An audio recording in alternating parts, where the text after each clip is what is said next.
Hi guys, welcome back to my channel. So today I am going to be talking about Seeking Sister Wife season 6, no,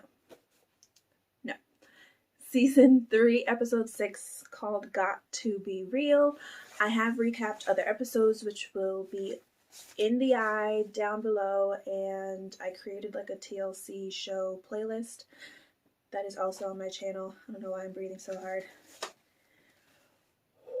Deep breath. Okay. So, like I said, I have recapped other episodes. They will be on my channel. Be sure to like this video, comment below, and subscribe so you don't miss my other recaps about this show or any of the other shows that I recap. Yeah, that's it. Okay. Thank you for watching. Keep watching. You know what I'm saying. Stay tuned. That's what I'm thinking of. Stay tuned. Also, ignore the band-aid on my face. I don't know if you can even see it from there, but I popped a pimple, and yeah, it's in the healing phase, so don't pop pimples, you guys. But yeah, that's what that is. Okay, keep watching. So first up, I feel like 5 out of the 6 episodes they have always started with the Merrifields, because why not? They're like the most drama filled couple throuple on the show. But the Merrifields was starting off with that.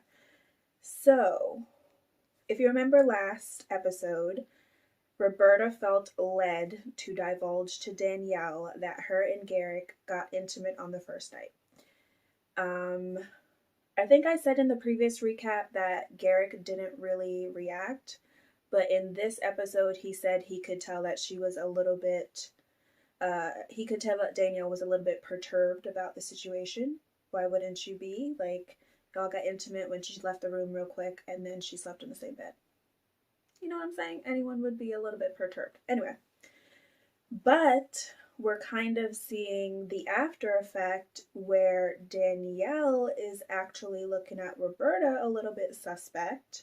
I don't know why she wouldn't look at Garrick this way too, but she said she felt, well, she said she felt lied to by Roberta, because when Roberta invited her into the room, Roberta said, "Oh, it's not about intimacy. I just want all 3 of us to be together since we haven't been together for a while." So yeah, she's feeling a little bit suspect about that. Yeah, she kind of figured out when it happened. She was on a little confessional, and she also divulged to her sister-in-law that she figured that when she left to go put on her pajamas that it would have happened.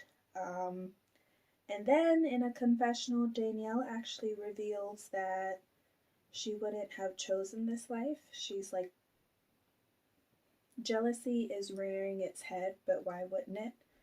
Like, they had issues before in the relationship, and now you're adding another person into the relationship. So, of course, there's jealousy. But, yeah, Danielle said she wouldn't have chosen to live this lifestyle unless God put them on this path. There was a lot of God talk. Sorry. People are home.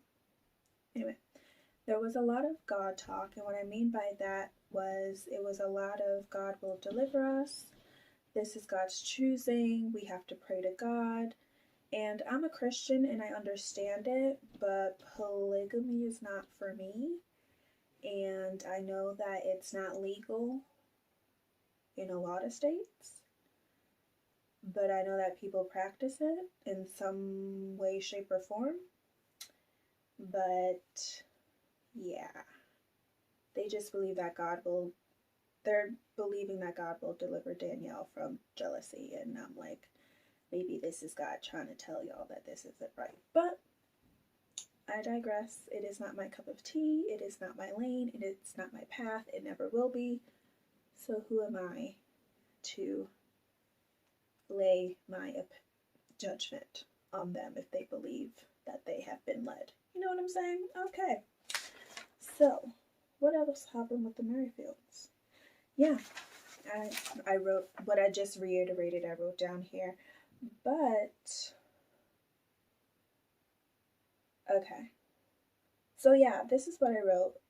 Garrick kind of relayed, like, God is on our side, he will work things out.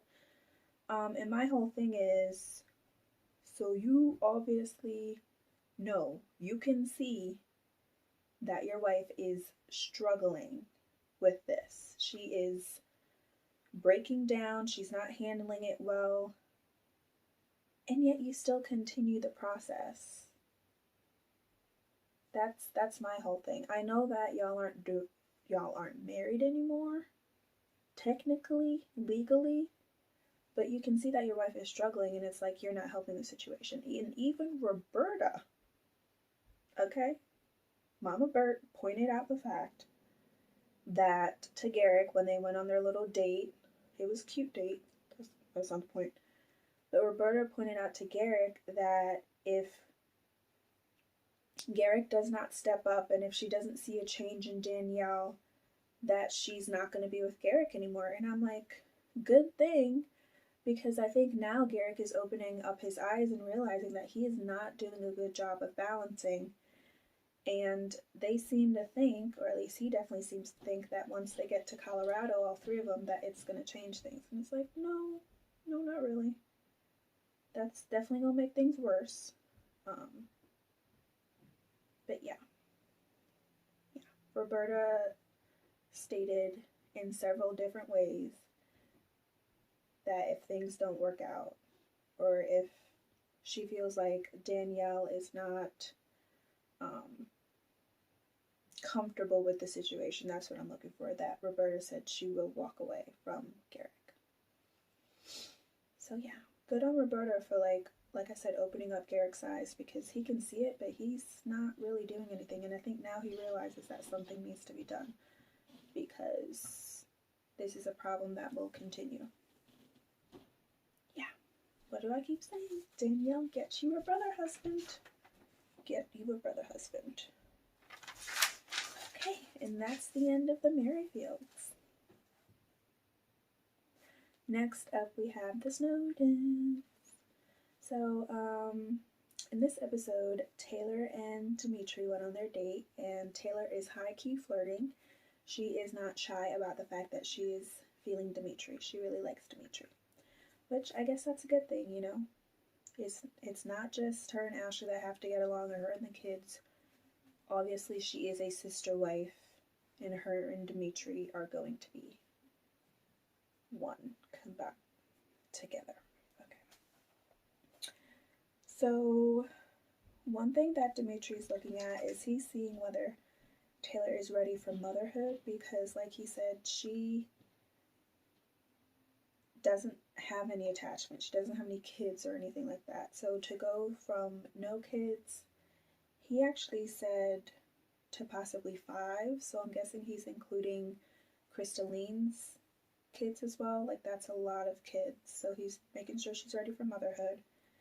And Taylor is very adamant that she's ready for this sister.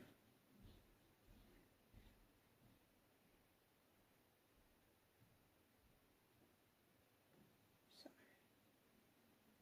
Taylor is very adamant that she's ready for sisterhood, for sister wife type of family. She talked about intimacy, and he reiterated that you have to wait 21 days, and it's 21 days from the time that both of them choose each other. So Dimitri chooses Taylor, Taylor chooses Dimitri, then the 21 days start. Yeah. So then later, Taylor actually approaches the situation, and she asked, does she have to leave? It was her last day, and she does not want to leave. She asked it, like, in front of Ashley, Dimitri, and I think one of their other children. She said she feels at home, and they were taken aback, obviously, because this was not the plan. And she said she can either settle her endeavors and come back, or she could just not leave.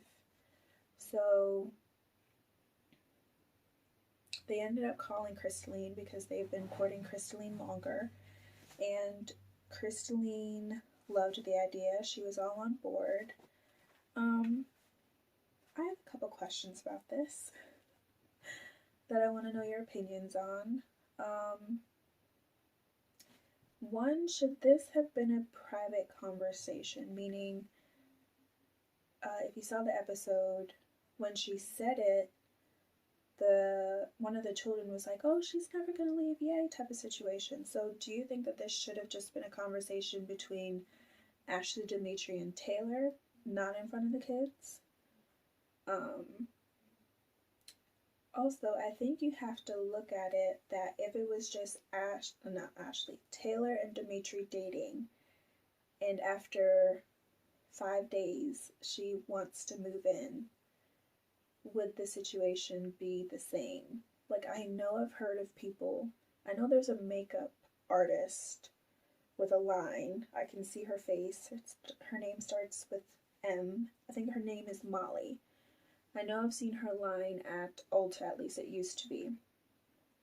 She had said that her and her husband moved in after like 1 day. So I know it exists. You know, I know that people move in quickly or get married quickly after meeting. I don't think it could be me, but yeah. Would you be okay with a partner staying or moving in that quickly? That's what I want to know down in the comments. And do you agree with them allowing Taylor to stay, because they do agree that she should move in? So do you agree with that? I mean, obviously it's already happened, but I'm kind of curious on your thoughts as well. So let me know down in the comments what you think. And that is the Snowdens.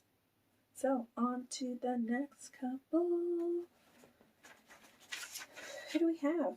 Oh, the Joneses. They weren't really featured, and they haven't been. Like I said before, they are like observing / experiencing COVID, so I feel like they were, I don't know, their story is different. Like, because of COVID, I'm wondering when they were filming in terms of when everyone else was filming type of situation. Anyway, so the Joneses, if you remember, they kind of relate that they have been ghosted, broken up with, rejected, all of those bad things when it comes to dating. So they're trying online dating, and they're setting up a profile. And Sidian likes his ladies curvy. And I thought that was so funny, because she was like, "What kind of, physique would you like your partner?" He's like, "Wait a second," and he looks so long. And then he was like, "Curvy." And I was like, yes, Sidian, yes. Anyway, so one thing I really like about them is that they seem to be on the same page, but also they realize that the relationship with the kids is also very important. What I mean by that is, when it came to the question about kids, they instantly thought, yes, they have to be open to kids or wanting kids or whatever. And like they both said, it's not necessarily about her wanting biological kids, but she does have to accept Sidian's kids. So that is very important. Ugh. So that is very important. So, like I keep saying, everyone has to mesh in this type of situation. And well, that was it for the Joneses. It was a really quick, like, in and out, quick 2 seconds type of situation. So, next, the Winders. I still don't know how to say their name. Anyway, so, if you remember, their potential sister wife, Kimberly, was supposed to come. They canceled that because of COVID. So, they're kind of focusing on the baby. So, Sophie goes into labor, and Colton is not actually there with her. I think she said that was Colton's night with Tammy, so she still allowed him to go with Tammy. Her mom was there helping her. Her mom's, April? Yes, her mom, April, was there. And she said not to take it, like, weirdly or wrong. She said she wanted Colton to have his sleep, because obviously it can be a long process. and she's not possessive of Colton, so yeah. I mean, good on her, and I guess everyone else for agreeing on the situation, but it's still a little bit weird, at least from the outside looking in. So, Sophie's mom, April, was there, and I have to say, Sophie's mom, April, is so supportive, like from driving to the hospital with them, and then, you know, she's on the video, she's on like the video call watching the birth, and she's so supportive, and, you know, she's like, go Sophie, and all that good jazz. They had a baby boy, his name is Ephraim, and if you remember, Tammy is having fertility struggles, and one thing that she mentioned was that she's really happy that her daughter is going to have a sibling to grow up with, because, you know, a close sibling in age to grow up with, because she is having fertility struggles. But yeah, she said she was worried about holding Ephraim because of her fertility struggles. But she said she felt very protective of him when she did hold him. And I have to say, that scene of like Sophie and Sadie and Ephraim and Colton and Tammy all bonding as a family, it actually, weirdly, at least weird to me, I wasn't expecting it, it brought like tears to my eyes, because I think it was just a beautiful moment for their family, you know. Yeah, it was a beautiful moment to see all of them getting along, and to see Tammy holding the baby and Sadie holding the baby. It was really beautiful. So yeah, yep. Y'all, that's the end of the episode. I was able to get it in 17 minutes. Woohoo! Yay me! But yeah, that's the end of the episode. What did you think of episode 6? What's it called again? I don't know why I'm thinking Much Ado About Nothing, but that is not even close to the title. That's a book I had to read, I think. Or is it a play? I don't know. It was in my high school years. Got to Be Real. That's the end of the episode. What did you guys think? What do you think of the couples? What do you think of the episode? What do you think of my recaps? Is there anything that I can do differently when it comes to my recaps? Let me know down below. But anyway, like this video, comment below on Seeking Sister Wife in general on episode 6. Let me know your thoughts on, I'm about to say the same thing. It's Tuesday. Okay, that doesn't even make sense. Anyway, what I'm trying to say is, like this video, comment below, subscribe to my channel so you don't miss any other recaps, reviews, thoughts, things of that nature. Okay, thank you for watching. Bye.